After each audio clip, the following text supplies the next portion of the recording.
What if the warning you're waiting for has already passed through your mind today, and you didn't even notice? I'll show you 7 signs that appear in everyday life and how they connect to the unrevealed. Messages of Medjugorje, what you can do now. Imagine hearing, in the background, a simple sound, the clink of a spoon, a falling pitcher, or even a silence so heavy it seems to speak. Stay with me until the end, because what you'll discover now may surprise you and perhaps change the way you view small coincidences in your life. We often call coincidence what, in another light, is a wake-up call, a recurring dream that persists, a rose that appears where it shouldn't, an intense intuition in the midst of an ordinary situation. These are the signs in everyday life that can serve as a wake-up call, a Marian warning that arrives discreetly, almost camouflaged in routines, but with enough weight to transform decisions, protect a family, or pave the way for conversion. Have you ever experienced this? Have you felt a sense of unease that later turned out to be a turning point? If so, know that you are not alone and that there are simple criteria to begin discerning what is merely emotional and what might be an authentic sign.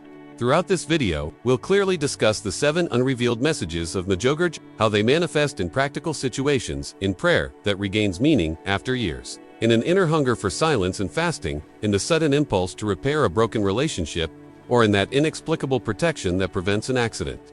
This isn't sensationalism, it's responsible interpretation.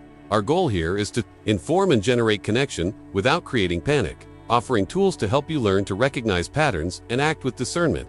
And yes, we'll provide examples that sound close and real, because when it comes to spirituality, authority comes from the fruit, life change, inner peace, and concrete actions. Pay attention to the small images I'm about to describe: a candle that lights itself, a dream that returns with the same scene, a prayer that touches the hearts of everyone in the house. These aren't just curiosities, they're clues, and that's precisely why it's so important to know how to distinguish. Some signs call for silence and prayer, others call for action and reconciliation, and some, when public and repeated, demand community attention. By teaching you how to recognize these signs in everyday life, I also want you to learn how to protect your family, strengthen your prayer routine, and discern more wisely what deserves to be taken to a spiritual guide. Here you'll find not only descriptions, but also practical steps to begin recording and evaluating what's happening around you. Small actions that help verify whether a sign is true: writing it down, observing the fruit, talking to someone you trust. Stay with me until the end, because, in addition to explaining each message and its impact on daily life, I'll point out a sign that is often underestimated by many, but which is one of the most revealing when it appears repeatedly. What you'll discover now may surprise you and perhaps move you to a new attitude of vigilance and prayer without fear, only with courage and discernment. Now, without rushing, let's get to the heart of this topic and understand where to start noticing these signs in your daily life. The first example is simple, almost imperceptible, and therefore crucial for anyone who really wants to pay attention.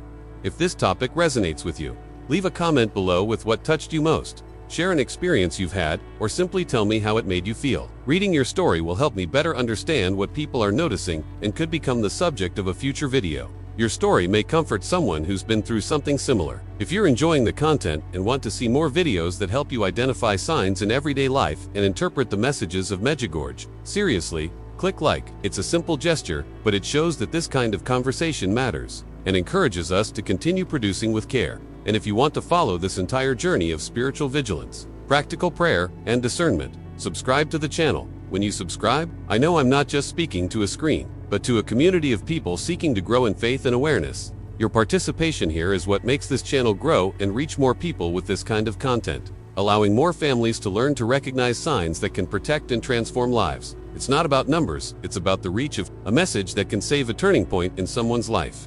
So, comment, like, and subscribe if you feel it's worthwhile. This unites our community and strengthens our mission to help each other discern. Now, in this spirit of attentiveness, let's look at the first sign, a detail so small that many people miss, but which, when understood, often opens doors to profound change. Now I want to delve even deeper into this subject. Medjugorje is a place that has entered the history of Marian apparitions. It's a small town in Bosnia where, since 1981, a group of visionaries reported repeated experiences with the Virgin Mary. We won't draw definitive conclusions here or replace the guidance of spiritual leaders, but it's important to be clear about the origin of these messages and who transmits them. The visionaries are ordinary people who report constant phenomena, and many studies, testimonies, and analyses of the Marian phenomenon have been published over the years, based on the visionaries' accounts, testimonies, and studies of Marian phenomena. This content seeks to interpret signs, offer criteria for discernment, and present practical tools without sensationalism, looking at the manifestations that emerge From this context, I realize that what matters most is not the thunder of a grand revelation, but rather the subtle impact that begins to shape people's mindsets and routines. Transformation doesn't necessarily happen with a spectacular event. It often begins with a discreet restlessness that takes root, with small decisions that are repeated daily until they become a new pattern. Think of life as a journey in which small signs in everyday life act as backstage passages to a greater hidden truth. Dreams that return, symbols that reappear, a persistent intuition in the middle of an ordinary morning. These signs impact your decisions and, if you pay attention, can show you a path to change. It's this bridge between the ordinary and the extraordinary, between routine and revelation, that we're interested in deciphering. When we speak of discernment, we are talking about a process that requires time, honesty, and method. It's no use simply noticing something strange and feeling fear. It's necessary to observe the emotional and practical fruit of that sign. True transformation generates peace, clarity, and coherent action. If a sign only fuels anxiety and confusion, then it needs to be treated carefully and monitored. Therefore, it would be unwise to take any isolated occurrence as immediate confirmation. Instead, look for patterns, repetitions, coherence with the larger messages, and above all, a change in behavior that brings the person closer to prayer, reconciliation, and love for others. This is a simple but powerful criterion for separating noise from signal. In everyday life, these signs can disguise themselves as coincidences. An unexpected flame in a dream may be just imagination, or it may be the spark of a conviction that will lead someone to make a courageous choice. A song that plays just as you think of someone may be a memory, or it may be an invitation to re-establish a connection. The difference lies in what comes next: the decision to act with compassion, the change of mindset regarding a harmful habit, the courage to seek reconciliation. Spirituality, in this sense, is not a set of signs that leave us paralyzed. It is an invitation to concrete transformation, to change routines, prioritize silence, reformulate your decisions according to a truth that begins to reveal itself. There is also a community component that deserves attention. Not all signs are limited to the individual. Some resonate in homes, parishes, and prayer groups. When a sign recurs among several people or an entire community, it brings with it a collective responsibility to care, discern together, and act prudently. The spiritual journey, then, is not solitary. It involves behind-the-scenes work, conversations with a guide, sharing with fellow believers, and being careful not to fall into isolated interpretations that can lead to poor decisions. Revelations that strengthen the family, encourage collective prayer, and bring peace are signs that have immediate practical value. On the other hand, signs that generate division or spiritual competitiveness deserve distance and critical attention. Describing concrete examples, it's helpful to remember that symbolic language is a bridge between the visible and the invisible. Symbols like a rose, a flame, a seal, or light are not mere poetic ornaments. They function as keys that can unlock a different perception of everyday events. Interpreting them requires sensitivity, context, and often guidance. It's not about inventing meanings, but about observing whether these symbols produce change, reconciliation, attention to priorities. The hidden truth that a sign can point to is only confirmed in practical life, in how someone begins to treat their family, in the decisions they make in the face of a crisis, in the renewed mindset to face challenges. I also want to touch on something rarely discussed: the psychological impact of noticing signs in everyday life. For many people, the experience brings comfort, but for others, it can increase anxiety. Therefore, it is essential to integrate spiritual discernment with emotional balance. Seek support, practice silence, and cultivate a prayer routine that generates stability. This balance is part of transformation. The discipline of observing without drowning in interpretations allows revelation to fulfill its role, not to destabilize, but to guide. It is an invitation to responsibility. When we recognize a sign, our response must be mature, compassionate, and oriented toward good. Now I want to delve even deeper into this topic and show how small habits can be tested in light of signs. Writing down dreams, keeping a journal of intuitions, recording coincidences, and, above all, checking whether what emerges brings peace and moves you toward the common good. These steps are simple, but they produce a cumulative effect, one that can quietly transform your spiritual journey. The idea isn't to make life a constant hunt for signs, but to learn to recognize when the everyday becomes a clue, when routine reveals a deeper calling. By aligning perception, action, and community, we create a mindset capable of handling revelations without panic, with courage, and with a clear sense of purpose. Comment: I'm on this journey too. Now I want to delve even deeper into this subject. We live in times when a sense of insecurity pulsates in the daily lives of many families. Difficult decisions about work, health, relationships, and finances require a renewed mindset, and this is precisely where the messages emerging from phenomena like those reported in Medjugorje gain practical relevance. It's not about fear, it's about being alert and preparing the family, the heart, and the community. When I speak of preparing, I don't mean an apocalyptic gesture. I'm talking about transformation and small actions, a real impact on the routines that protect and strengthen. Imagine someone who, faced with a marital crisis, chooses productive silence and reconciliation over harsh words. Imagine a mother who, feeling a recurring unease, decides to institute a brief moment of family prayer every night. These decisions, though simple, change the trajectory of a household, and it is this concrete change that differentiates a true sign from a mere coincidence. Revelations often come cloaked in symbolic language: a rose appearing in the garden, a flame in a dream, a word heard with new clarity, and the challenge is to translate these signs into practical life. Those seeking this understanding need criteria, not sensationalism. They need an attitude that combines sensitivity with responsibility. The hidden truth a sign points to is only revealed in a change in behavior, in the fruit it produces. More patience, more charity, less anxiety, decisions aligned with the common good. Therefore, discernment undergoes 3 simple and effective tests: observing repetition, evaluating the fruit, and seeking counsel. Repetition because authentic signs tend to persist, appearing through different channels until they are noticed. Fruit because any sign that is truly for the good generates peace, clarity, and coherent actions. And counsel because interpreting sometimes requires the behind-the-scenes experience, a conversation with those with greater spiritual maturity. When we relate this to the present, to the fast pace of news, social media, and immediate decisions, it becomes urgent to cultivate a mindset of silence and observation. Transformation is not a spectacle, it is a process, a sequence of choices that, accumulated, redirect life.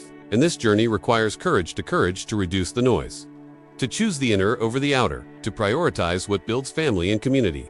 In practical terms, this might mean establishing a daily time of retreat, creating a small blessing ritual before meals, or simply learning to record dreams and intuitions in a journal. These exercises create a personal archive of signals that, over time, reveal patterns and enable wiser decisions. There's also the community impact to consider. In many accounts of Marian phenomena, the experience isn't confined to an individual. It reverberates in the local church, in prayer groups, among neighbors. When a sign begins to appear to several people, the appropriate response is collective, sharing, community prayer, and, whenever necessary, seeking pastoral guidance. This avoids isolated interpretations that can generate divisions or reckless attitudes. The community is, in these cases, a valuable filter. It helps distinguish what strengthens faith from what can fuel emotional excesses. And this is where the word responsibility gains strength. The responsibility to not transform the spiritual experience into a spectacle. The responsibility to care for the emotional impact that revelations can have on fragile people. At the same time, we cannot ignore the psychological aspect that accompanies the perception of signs. For some, discovering a possible warning brings comfort and meaning. For others, it can increase anxiety. Recognizing this duality is part of mature discernment. Integrating spirituality with emotional balance means seeking tools that maintain inner peace, regular prayer, accompaniment with a spiritual leader, practices of emotional support, and maintaining healthy habits. The transformation we seek is holistic. It involves mind, heart, and body, because well-informed decisions arise from a balance between reason and sensitivity. In everyday practice, learning to interpret signs requires patience and method. Start by taking notes, record dreams, coincidences, and recurring symbols. Then analyze, was there an inner change after the sign? Did new, more loving, more just attitudes emerge? Finally, validate. Talk to someone you trust who has spiritual experience. These steps are simple yet powerful. They shift the experience from the realm of impulse to the realm of responsibility. And when this responsibility is exercised communally, we gain a safety net that amplifies the positive impact of decisions when a family decides to pray together. For example, the collective mindset changes, and this reverberates in concrete actions in the neighborhood, at school, at work. When considering the difficult decisions many of us face today, changing jobs, facing an illness, raising children in a world full of digital distractions, the signs in our daily lives can act as subtle guides. They don't dictate choices, but illuminate paths. They invite reflection, encourage courage, and often reveal priorities that were previously hidden. It's not a miracle that automatically solves problems. It's assistance that encourages decisions aligned with our inner truth. Transformation, in this sense, is slower than we'd like, but also deeper and more sustainable. And when the community gets involved, when there's a dialogue between personal experience and collective wisdom, the impact multiplies. Now I want to delve even deeper into this topic and show you, with practical examples and real-life stories, how to start applying this to your routine without creating alarm, just with discernment and sensitivity. But before you continue, let me know in the comments with one word. This makes sense to me. Now I want to delve even deeper into this subject. If we previously spoke of context and importance, now let's look more closely at how these signs manifest themselves in everyday life, not as distant theories, but as small ruptures in routine that, when observed, can reveal a hidden truth and provoke real transformation. Not every sign is dramatic. Many arrive discreetly, recurring dreams that insistently return with the same scene, meaningful coincidences that seem to align people, places, or words in unlikely ways.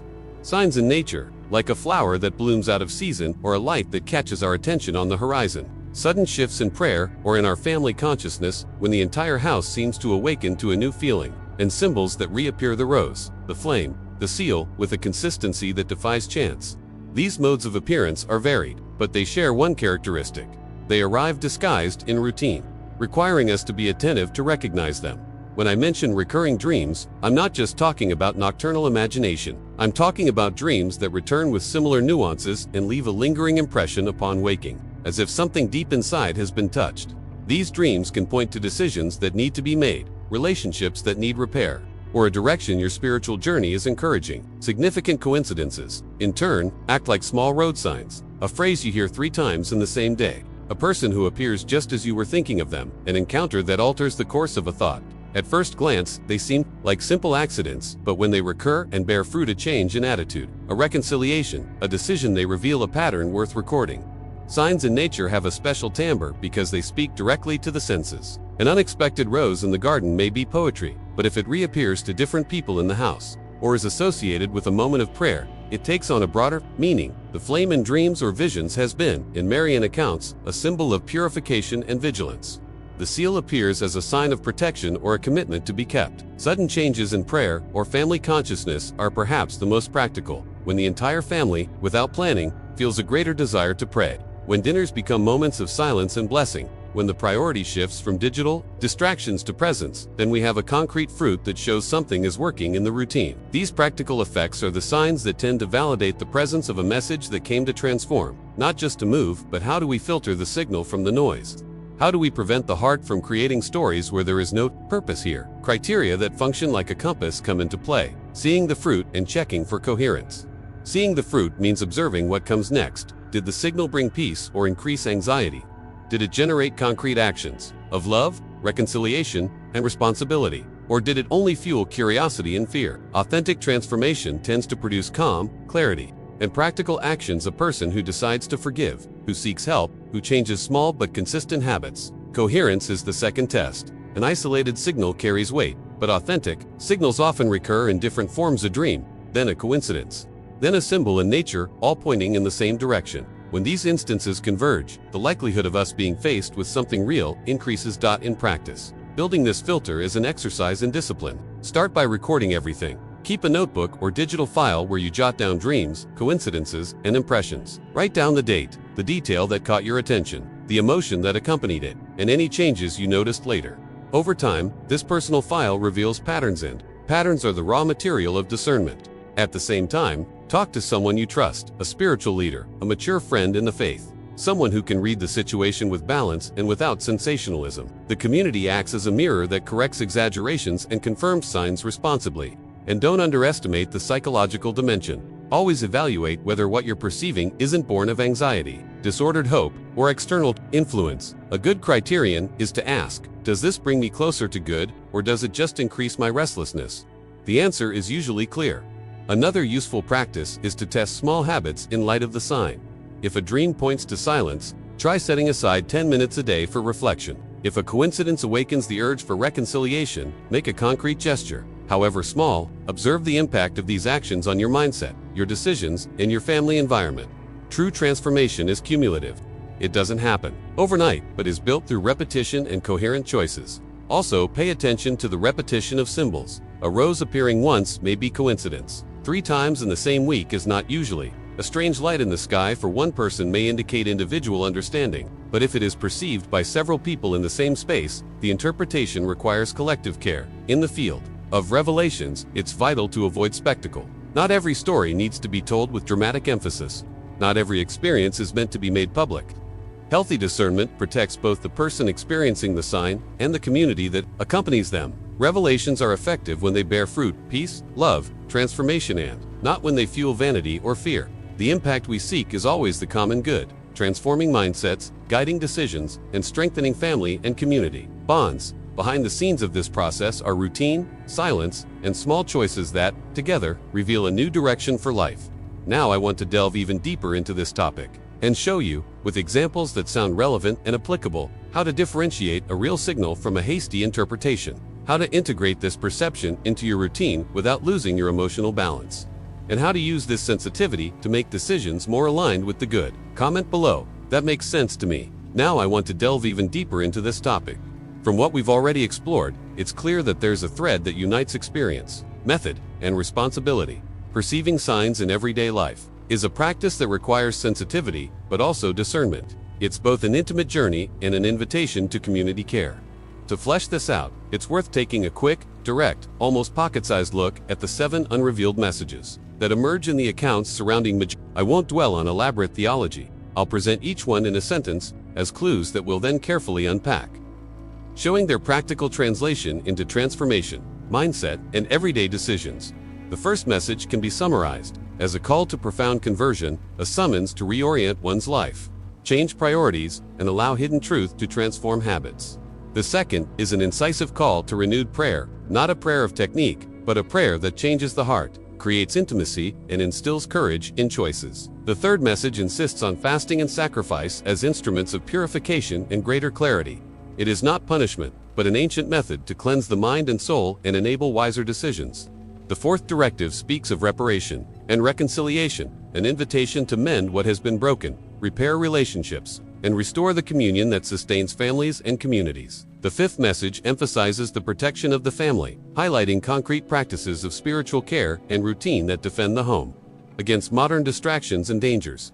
The sixth calls for fidelity, remaining steadfast in promises, spiritual practices, and personal responsibility, especially when culture offers easy paths. And the seventh, perhaps the most urgent, contains a final warning of vigilance and prudence, a call for constant attention, for guarding what is essential amidst the storms of life.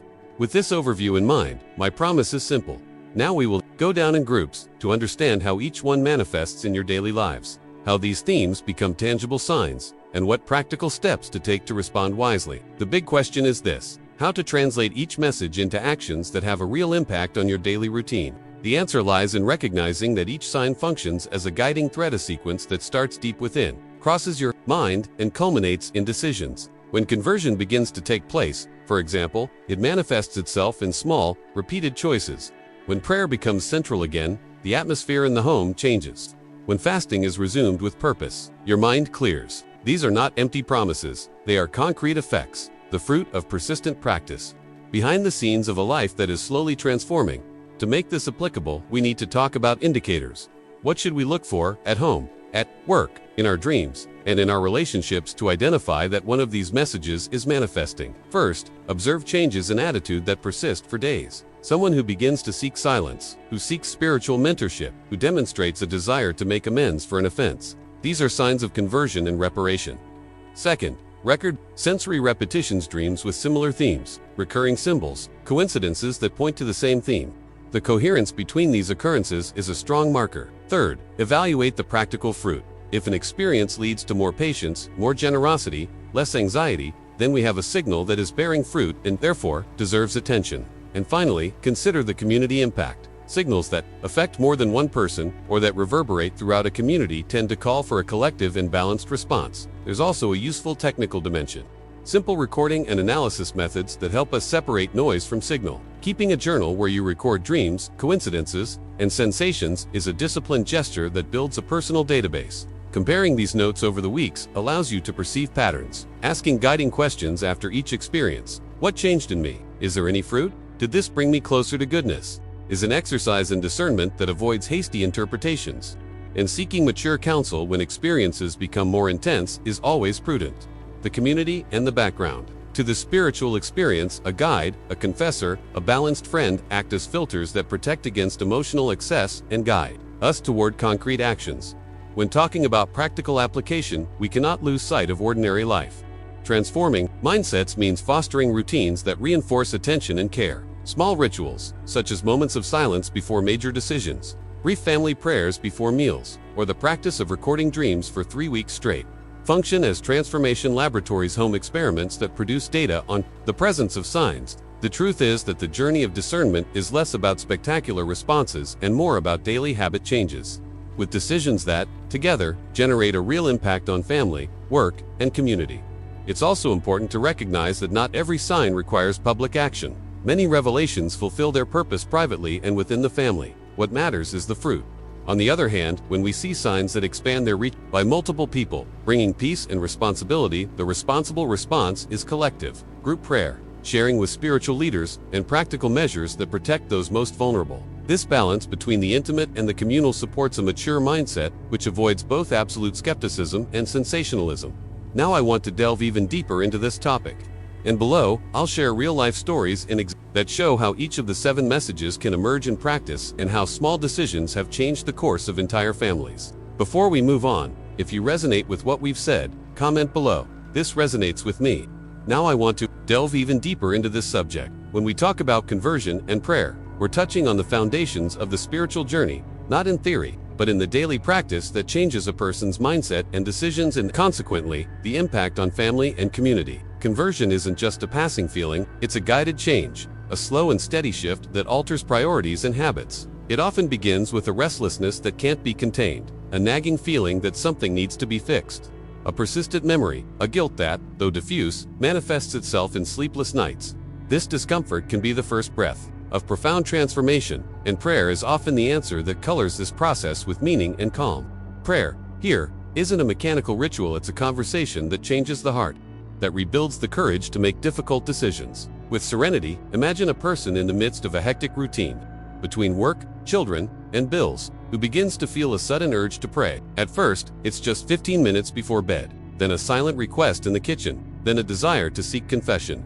This progression of small decisions is the practical translation of conversion. First attention, then action. Transformation happens daily, behind the scenes, in repeated choices that reveal a new mindset.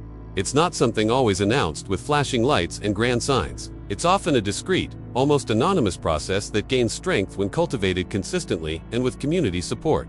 And it's precisely this humble nature that gives the sign greater veracity, because hidden truth rarely likes an audience. To illustrate with a but believable, consider Anna, married for 15 years, mother of 2, whose routine had become a series of professional urgencies and digital distractions.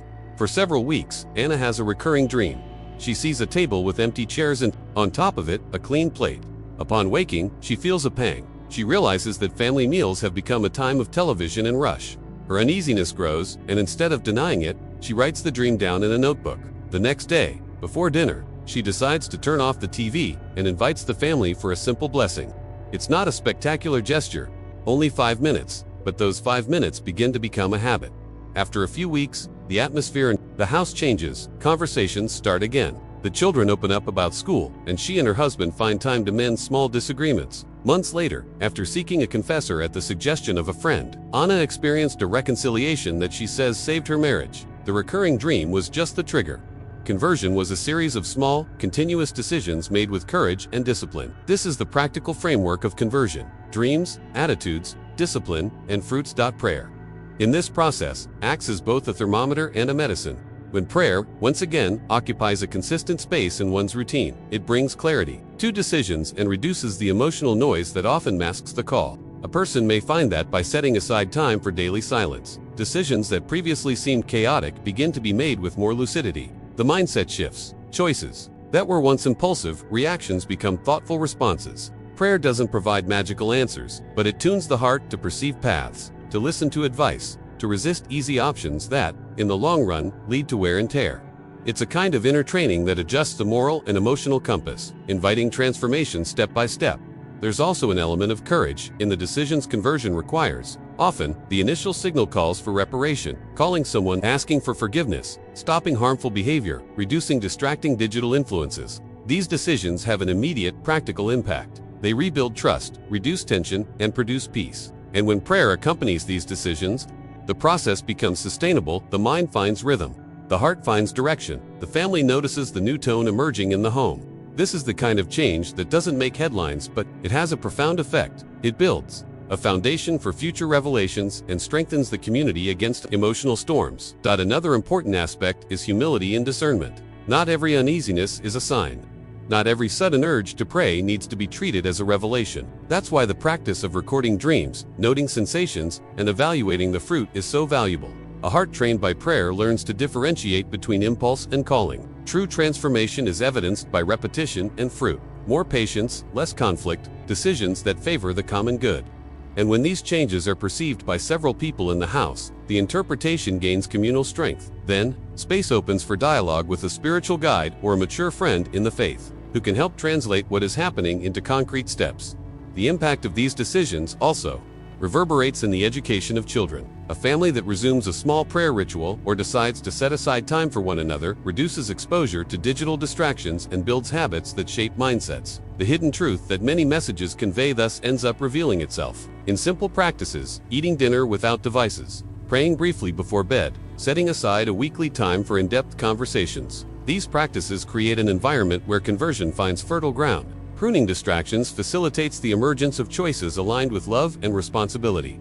Now, I want to delve even deeper into this topic and show, with concrete examples and practical exercises, how to transform anxiety into sustainable action, how to establish a prayer routine that promotes wiser decisions, and how to validate these signs with serenity and responsibility. Comment below. I'm on this journey too. Now, I want to delve even deeper into this subject. Fasting, sacrifice, silence, and discernment are not abstract ideas. They are practices that work behind the scenes of our journey, reshaping our mindset, fine-tuning our decisions, and opening the door to revelations that would otherwise remain hidden. When someone suddenly feels an unexpected urge to fast, not because of fashion or social pressure, but because of an inner restlessness that pushes us toward voluntary emptiness, this can be a sign. Fasting has a long history as a tool for transformation. It disarms automatic habits, reduces noise, and allows the hidden truth to emerge more clearly. But be careful. It's not a test of strength or a ritual of self-punishment. It's a method that, if practiced well, promotes inner peace and clarity in decision-making. A fast that generates agitation, fear, or confusion may be a symptom of something that needs to be evaluated more carefully. Therefore, the practical criterion is simple and straightforward.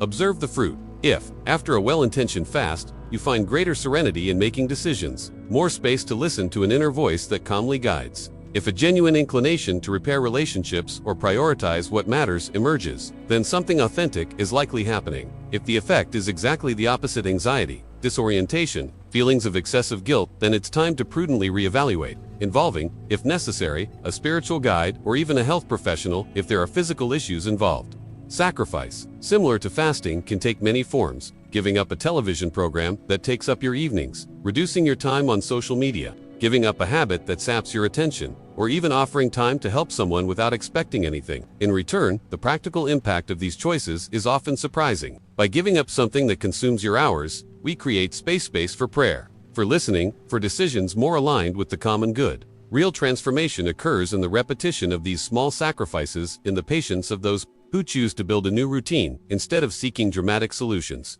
Our mindset changes when our daily routine is reorganized. Less distraction, more presence, more consistent decisions. Silence is the room where discernment finds its place. Amidst the modern noise, the need for silence often manifests itself as a signal, that feeling that one must silence distractions to hear something essential. Dreams that portray empty spaces, solemn hours, motionless corridors, stopped clocks. These symbolic dreams speak the language of silence. They ask the person to remove excess and allow intuition to express itself without interference. In practice, cultivating silence can be as simple as setting aside 15 minutes a day without electronic devices, or creating a weekly moment of family retreat. When silence leads to clearer decisions, when it reduces anxiety and increases the capacity for compassion and reflection, its role is clear. It serves not to fuel empty mysticism, but to sharpen one's gaze and sensitivity to the hidden truth that the messages seek to reveal. Discernment, then, is the process that connects fasting and silence to concrete action. Discernment isn't about guessing. It's about testing, comparing, observing results, and seeking advice. It's also about recognizing limits. The body has physical signals that can't be ignored, and the mind has its weaknesses. Therefore, fasting and silence need to be integrated into a guided practice, starting with small steps, evaluating results, recording sensations, and, above all, maintaining the humility to ask for help when the experience intensifies.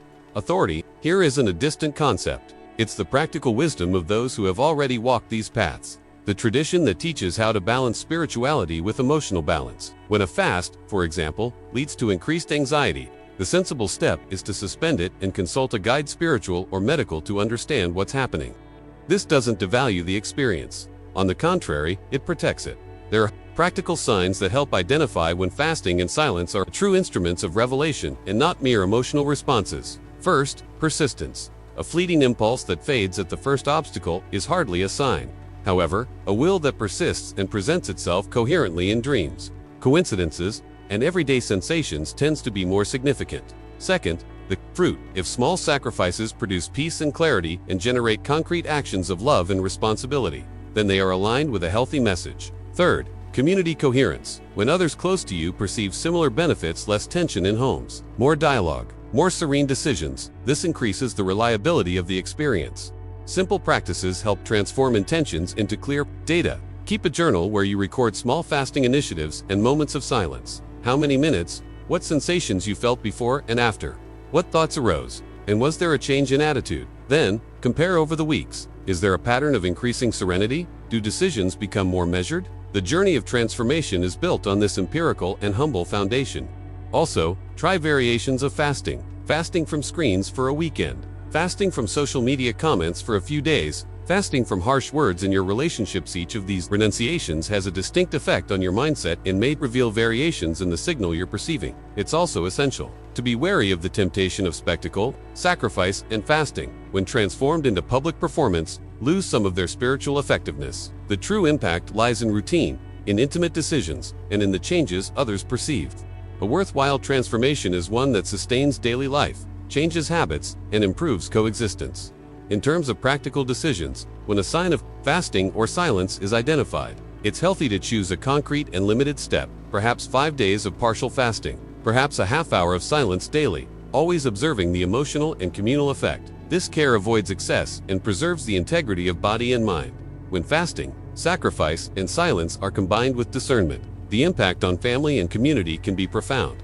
Decisions that were once made in the heat of the moment become moments of reflection. Habits that once caused weariness give way to practices that consolidate peace. Priorities are reorganized in favor of what sustains life. The hidden truth, then, reveals itself not as a spectacle, but as a set of practices that lead back to what matters. Now I want to delve even deeper into this subject and bring stories and practical exercises that will help you test, safely and responsibly, whether these signs are truly pointing to lasting transformation. Comment below. This makes sense to me. Now I want to delve even deeper into this subject. Reparation, reconciliation, and family protection are themes that, when they appear as signs in everyday life, touch the most intimate layers of domestic life and collective responsibility. It's not uncommon for a small reaction to a sudden urge to ask for forgiveness, a need to bless the home, or even an impulse to retreat to tend to a wounded relationship, to be the beginning of a concrete transformation. These movements arrive like small flashes of light behind the scenes of routine, a light that shines through the window at the moment someone considers reconciliation, a protective coincidence that prevents a misunderstanding, a strong sense that it's time to restore peace in the home. The value of these signs lies in the practical impact they generate. They don't serve to fuel empty mysticism, but to guide decisions that, together, shape a new mindset and build an environment more conducive to family life. When a sudden reaction to a conflict arises, that urge to fix what's broken, to speak first, to reach out, it's important not to dismiss sensitivity as emotional excess. Often, the hidden truth reveals itself precisely this way, through the desire to repair. The concrete action that follows this signal is what validates the call. For example, a father who, after a restless night's sleep, feels a strong urge to go to his son and apologize for a harsh word can transform a fracture into care. The gesture may be simpler, sincere request, a hug, an invitation to talk, but the impact can be enormous, changing the journey of coexistence and creating space for better decisions in the future. Repair is not just about restoring the past, it is about creating foundations for the present and the future, adjusting priorities and reshaping habits that previously favored conflict. Signs in homes, such as unusual lights, protective coincidences, or dreams that evoke images of peace and healing, function as tangible reminders. They motivate practical action. A home where a sense of protection repeatedly occurs, a car that narrowly avoids an accident, an unexpected visitor that averts a risky situation, a light that draws attention at a crucial moment, calls for a caring response. This response takes simple and effective forms. Small blessing rituals, brief family prayers, and concrete steps to protect the spiritual routine. Saying a quick blessing upon entering the home, reciting a short prayer before meals, blessing the rooms with a silent intention, or even sincerely using a symbolic gesture like the sign of the cross are all actions that reconfigure the environment and reinforce a mindset of protection and care. Protecting your family also involves practical decisions about your routine, establishing prayer times, limiting device use at key moments, and creating small rituals that consolidate presence. A practical example is establishing a presence moment after dinner, where devices are turned off for 15 minutes and each member of the household shares a gratitude or a challenge from the day.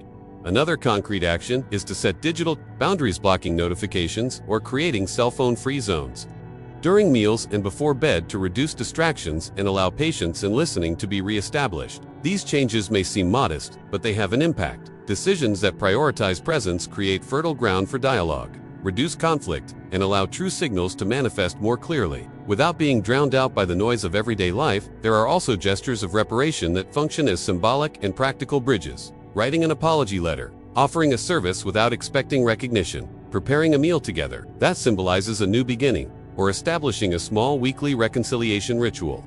These acts, repeated with sincerity, shape a new family mindset and yield tangible results: less guilt, more trust, and decisions more aligned with the common good. In many reports, when families adopted simple blessing and reparation procedures, they noticed a reduction in tension and a restoration of domestic peace, which, in turn, had a direct impact on their children's emotional health, work productivity, and the climate of community relations. Making practical decisions when faced with signs requires balance. It's not about turning every coincidence into a pretext for drastic changes, nor denying intuition when it calls for concrete action. The criterion here is always the fruit. Did the action bring peace and reconciliation or increase uncertainty? The answer is usually clear in the test of time. If the decision made in response to the sign results in gestures that bring together, protect, and build, then it's worth proceeding. If not, re-evaluating with a spiritual advisor or a mature friend in the faith helps avoid excesses and maintain balance on the journey. This validation process is part of the behind-the-scenes process of discernment. Small tests, observation, and then broader decisions. Furthermore, community and spiritual authority play a crucial role when signs involve collective protection. If several members of a family or neighborhood perceive the same protective sign, a responsible response is shared. Joint prayers, community blessings, and practical decisions that increase emotional and physical safety. Protection multiplies when mindsets align with consistent practices, prayer times, digital boundaries, and attention to nourishing the heart and mind. These elements comprise a comprehensive care strategy that unites spirituality with practical life, generating a real impact on daily life. Finally, it's essential to emphasize humility in the face of these signs. Reparation and protection are not magical mechanisms. They are practices of love and responsibility that require persistence. Acting with discipline, with small rituals and conscious decisions, is the path for revelations to fulfill their transformative role. By caring for your family with simple, repeated gestures, you create an environment where hidden truth can blossom into visible and lasting actions. Now I want to delve even deeper into this subject and present specific stories and exercises that help transform signs into concrete steps of reparation and protection. Comment below. I'm on this journey too. Now I want to delve even deeper into this subject. When the feeling that something has touched your life arises in intuition, a dream, an unexplainable coincidence, it's natural to feel a mix of curiosity and apprehension. The proposal here is simple and practical. Act methodically, not with panic. Transform uneasiness into a process of discernment that protects you, your family, and your community, without exaggeration. Start with the basics. Record the signal. Write down the date, time, the physical and emotional sensation you experienced, the details that caught your attention, who was present, what happened before and after. This first step may seem obvious, but it's the foundation of all responsible investigation. Without recording, memory tends to become distorted, and what seemed like a pattern may become just a fleeting impression. A notebook, a note-taking app, or a quick voice recording are sufficient tools. By accumulating these records, you build a personal archive that shows patterns over time, and patterns are what distinguish noise from signal. Then put the second step into practice. Evaluate the fruit. Ask yourself honestly, did this experience lead me to an inner change? Did it bring more peace or more anxiety? Did it lead me to concrete actions of love, reparation, or protection? The fruit test is straightforward because the authenticity of a sign often manifests itself in practical results. People who experience true signs tend to act with more compassion, seek to reconcile relationships, and strengthen practices that build routine. If the sign merely fueled fear, confusion, or sensationalism, it's a warning sign to reduce exposure and seek guidance. Evaluating the fruit also includes observing its effects on the environment. Was there an improvement in the home climate? Did it change the way you make decisions? The answers to these questions help calibrate the interpretation. The third step is to share with someone you trust, a spiritual guide, a mature friend in faith, a counselor who respects both the spiritual and psychological dimensions of the experience. Sharing doesn't mean spreading what happened to just anyone. It means seeking a balanced mirror that helps you see the experience more clearly. When accounts are carefully examined by others with pastoral responsibility or experience, the risk of hasty interpretations is reduced. This external contact also provides emotional strength. Knowing we are not alone in our concerns makes a difference when the journey requires courage and persistence. And, in community contexts, this sharing allows for a thoughtful collective response to be articulated when appropriate, without falling into emotional overreactions.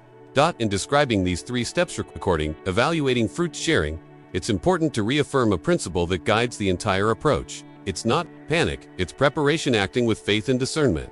Preparation isn't alarmism, it's a responsible attitude that combines spiritual sensitivity with practical criteria. Preparing involves small daily decisions that combine protect the family and strengthen the mindset, establishing simple prayer times, creating limits on screen use during social moments, setting aside time to talk and listen. These habits aren't dramatic, but they have a profound impact. They are the lines of defense that make the community less vulnerable to trouble and more able to recognize signs when they do appear. The journey of transformation that these signs can trigger also involves caring for the body and mind. When someone decides to fast, retreat, or seek reparation, attention must be paid to their physical and psychological conditions. Fasting without guidance can aggravate anxiety, and impulsive decisions in the name of a supposed revelation can lead to regret. Therefore, the integration of spirituality, self-care, and responsible guidance is essential. The wisest decisions arise from this triad: sensitivity to perceive, discipline to evaluate, and humility to ask for help. This is the kind of mindset that transforms a sign into a concrete opportunity for change, without drama and with lasting effects. Now think about the small practical actions that can emerge from this methodological key, recording not just an isolated event, but also the small subsequent confirmations, evaluating not just the immediate sensation, but also whether, over the course of days and weeks, attitudes more aligned with the good have emerged. Sharing not only the story, but also the observed consequences, such as reconciliation, reduced anxiety, or the reestablishment of family routines. These actions, taken with discipline, create a virtuous cycle: perception, verification, action, fruit. Over time, this cycle sharpens our ability to discern and reduces the likelihood of hasty interpretations or of harboring fantasies that don't build. It's equally important to understand that the practice of discernment has both a communal and an intimate dimension. Some experiences are private by nature and require an individual response, such as a personal call to conversion or a need to right a wrong, while others, when corroborated by multiple witnesses, call for collective mobilization. In this second case, the steps of recording, evaluating, and sharing gain scale, documenting occurrences, comparing accounts, and involving leaders with emotional and spiritual maturity. The process is not intended to bureaucratize faith, but rather to protect people and communities from decisions that could cause more harm than good. In other words, the hidden truth that a sign points to is only confirmed through consistent practice and the positive impact it generates. To be practical, if you experience something that caught your attention, record it immediately. Observe the changes that emerge over the next few days. If you notice fruitfulness and coherence, share it with someone who can help validate it. If the signal indicates emotional urgency, extreme anxiety, paralyzing fear, seek professional support. In addition to spiritual support, mature discernment is interdisciplinary. It includes faith, reason, emotional care, and social responsibility. And, above all, it is an exercise in calm courage. The courage to act when the signal calls for it, and the calmness to suspend when the evidence doesn't confirm it. If you've ever experienced something similar, I want to hear it now. Comment below. I'm on this journey to thank you for making it this far. Your attention is what transforms these conversations into something lively and meaningful. If this content brought clarity, comfort, or sparked reflection, please consider subscribing to the channel. I want to continue bringing videos that help you recognize signs in everyday life, cultivate discernment, and strengthen family life with practice and serenity. If you stayed until the end, write the phrase, "I'm with you until the end," in the comments. I want to know who walked with me through this reflection, and read what touched you most. If you found this video helpful, Please leave a like. It's a simple gesture that shows how much this kind of content makes a difference and encourages me to continue researching and sharing responsibly. There's a video right here that expands on this topic and delves deeper into practices for protecting your spiritual routine. Click and follow me there if you'd like to continue on this journey. Stay well, take care of your heart and your family with calm and courage. See you in the next video.